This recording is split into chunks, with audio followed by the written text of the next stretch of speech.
स्कूली या स्कूले इसको पाकिस्तान का आखिरी गांव कहते हैं। चूंकि ये पाकिस्तान की बुलंद तरीन चोटी केटू की जानिब आखिरी इंसानी आबादी है और इससे आगे दूर दूर तक बुलंदो बाला पहाड़ों और बिलखसूस सर्दियों में हर तरफ बर्फ का राज होता है। इसलिए इंसानी वजूद ना होने के बायस इसे पाकिस्तान का आखिरी गांव कहा जाता है। आइए अब देखते हैं कि पाकिस्तान के इस आखिरी गांव तक पहुंचना आखिर इस कदर कठिन क्यों है। स्कर्दू से जब आप केटू और कनकौडिया की जानिब रवां दवां होते हैं तो दुनिया की 8,000 मीटर से बुलंद 14 चोटियों में से 5 सिर्फ पाकिस्तान के इसी हिस्से में नजर आती हैं। हुस्ने इत्तेफाक के इन 5 बुलंद 3 चोटियों में से 4 केटू और कनकौडिया के रास्ते में वाक़ हैं। इस दौरान अगर आपका रुख केटू की तरफ है तो आपके सामने एंजल पैक, दाईं जानिब ब्रॉड बैक और इसके साथ गीशा ब्रोम के सिलसिला नजर आएगा। यह वाहिद पहाड़ी सिलसिला है जहां आपको अमेरिका, बरतानिया, जर्मन, जापान और दुनिया के बेशतर ममालिक के कोहे पैमा नजर आएंगे।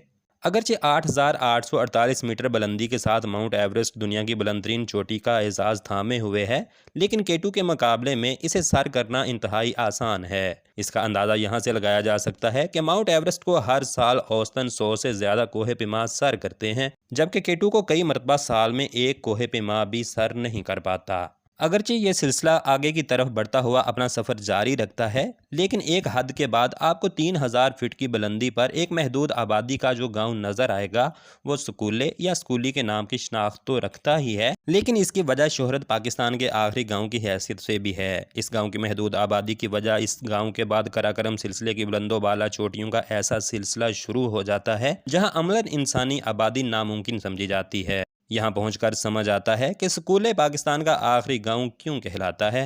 यहाँ के लोगों का पेशा बार बर्दारी है। यहाँ की 70% आबादी का पेशा दूर दराज से आने वाले कोहे पैमाओं का सामान उठाकर केटू और दीगर बुलंदो बाला चोटियों तक ले जाना है। ये इस कदर कठिन काम है जो जाहिर है इनके बगैर मुमकिन नहीं, जिसके लिए दीगर ममालिक से आए कोहे पैमा उन्हें मुंह मांगे दाम देते हैं।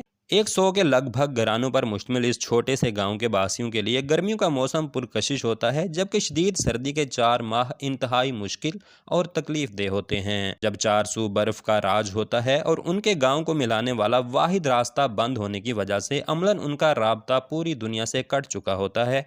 यहाँ सबसे मुनफरिद बात यह है कि इन 4 महीनों में ये लोग सेहन में बने तहखानों में मुंतकिल हो जाते हैं, जहाँ ये 4 माह तक एक छोटे से तहखाने में अपने पालतू जानवरों समेत गुजारते हैं। तहखाने में वक्त गुजारी के लिए ख़वातीन धागा और ऊन बुनती रहती हैं। उम्र सीधा मर्द सोकर वक्त गुजारते हैं, जबकि नौजवान मारखोर के शिकार के लिए पहाड़ों का रुख करते हैं, जिसके लिए बाज़ औक़ात उन्हें कई कई हफ्ते घर से बाहर रहना पड़ता है। और ये वतन अजीज़ पाकिस्तान का वाहिद इलाका है जिसे कोहे पैमाओं की सरजमीन भी कहा जाता है। इस गांव के बासियों का ज़रिया मुआश कोहे पैमाई से मुंसलिक है। यहाँ के बासी उर्दू से ज़्यादा अंग्रेज़ी से इसलिए वाकिफ़ हैं क्योंकि कनकौडिया और बालतोरू जाने वाले कोहे पैमा अंग्रेज़ी में गुफ्तगू करते हैं, तो बतौर गाइड या पोर्टर मकामी लोग कई कई दिन उनके साथ रहकर उनकी ज़ुबान सीख जाते हैं।